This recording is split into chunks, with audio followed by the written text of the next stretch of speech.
Assalamualaikum warahmatullahi wabarakatuh. Waalaikumsalam warahmatullahi wabarakatuh.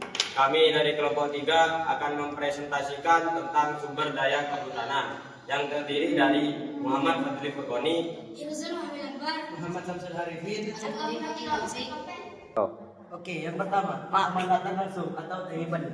Ini adalah pemanfaatan yang menghasilkan produk fisik yang bisa dipanen dan diperdagangkan. Hasil hutan kayu, pemanfaatan kayu untuk industri seperti perabot, konstruksi, bubur kertas atau pulp dan bahan bakar.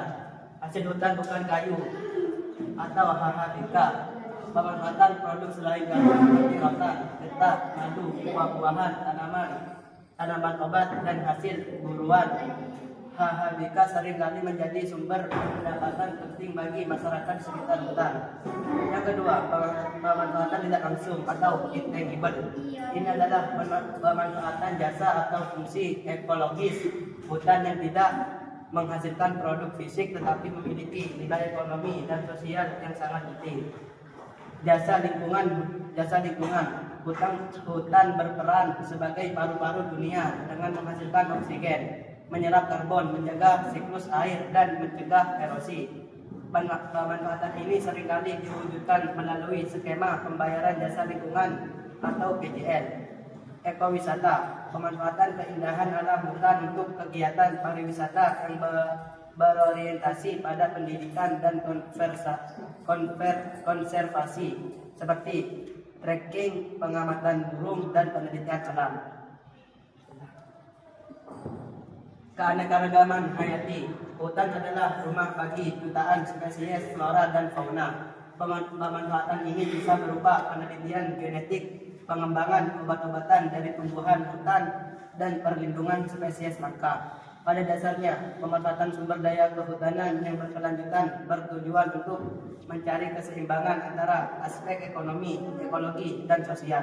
Artinya, kegiatan pemanfaatan harus bisa memberikan manfaat ekonomi, menjaga fungsi lingkungan, dan mendukung kesejahteraan masyarakat tanpa mengorbankan keberlanjutan hutan untuk generasi mendatang. Berikut jenis-jenisnya. 1. Berdasarkan produk yang dihasilkan, hasil hutan kayu atau HHK. Ini adalah jenis sumber daya kehutanan yang paling umum.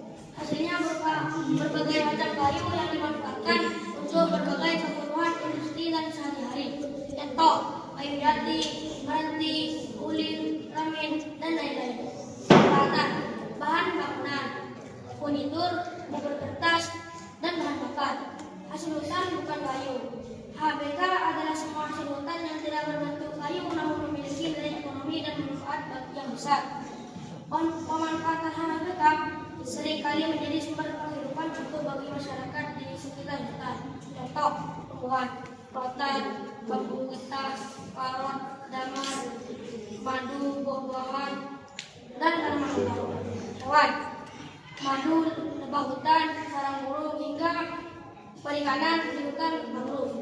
Pemanfaatan bahan kerajinan tangan, bahan makanan, obat-obatan, kosmetik, dan bahan baku industri. Yang kedua, berdasarkan fungsi atau manfaatnya. Hutan produksi hutan ini dikelola secara khusus untuk menghasilkan kayu dan hasil hutan lainnya secara optimal. Pengelolaannya diatur agar tetap menjaga kelestarian tetap fokus utamanya adalah pemanfaatan ekonomi. Tujuannya menyediakan bahan baku untuk industri dan memenuhi kebutuhan masyarakat.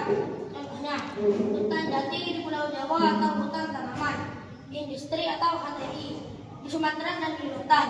Hutan lindung. Hutan ini memiliki fungsi utama untuk menjaga kelestarian lingkungan.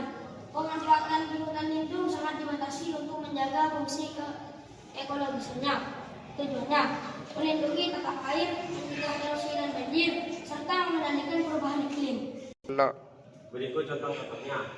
Contoh, hutan di daerah resapan air, lereng pegunungan, dan kawasan pantai untuk mencegah abrasi. Hutan konservasi memiliki nilai keanekaragaman hayati yang sangat tinggi dan dilindungi secara ketat. Pemanfaatan di sini sangat terbatas dan hanya diizinkan untuk tujuan penelitian, pendidikan, atau wisata alam yang tidak merusak. Tujuan melestarikan keanekaragaman hayati, ekosistem, dan spesies langka. Contoh, taman nasional, cagar alam, dan suaka marga satwa. Memahami jenis-jenis sumber daya kehutanan ini penting untuk memastikan bahwa pemanfaatan hutan dilakukan secara bertanggung jawab dan berkelanjutan. Contoh yang pertama, pemanfaatan hasil hutan kayu HHK, industri mebel dan furnitur, kayu jati, mahoni, dan sonokeling dimanfaatkan untuk membuat meja, kursi, lemari, dan perabot rumah tangga lainnya.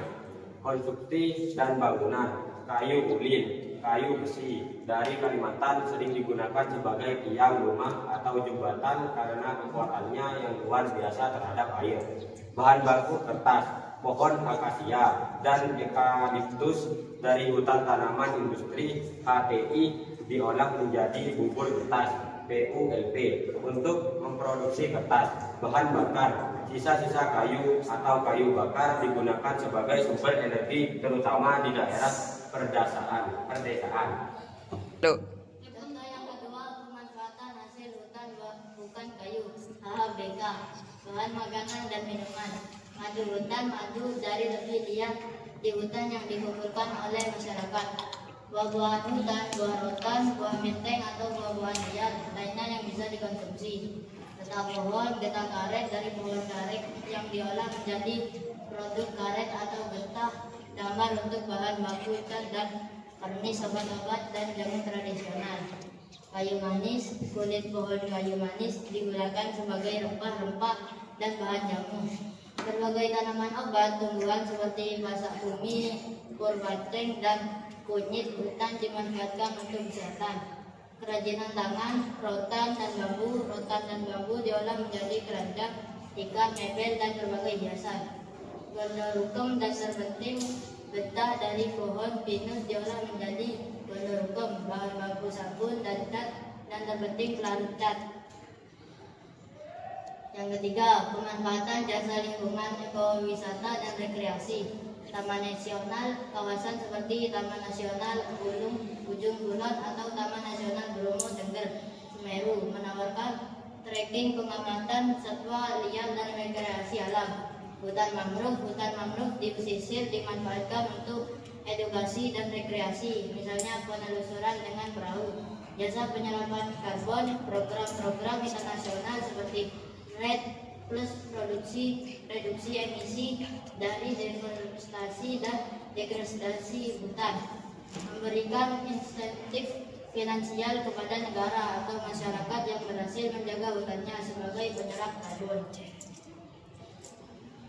Penyedia air bersih, hutan di daerah pegunungan dan hulu sungai berfungsi sebagai daerah tangkapan air yang menjaga ketersediaan air bersih bagi kota-kota di bawahnya. Pencegah bencana, hutan lindung yang ditanam di daerah pegunungan atau perbukitan mencegah erosi dan tanah longsor. Semua contoh ini menunjukkan bahwa hutan di daerah memiliki nilai kayu, tetapi juga nilai ekonomi dan ekologis yang sangat besar.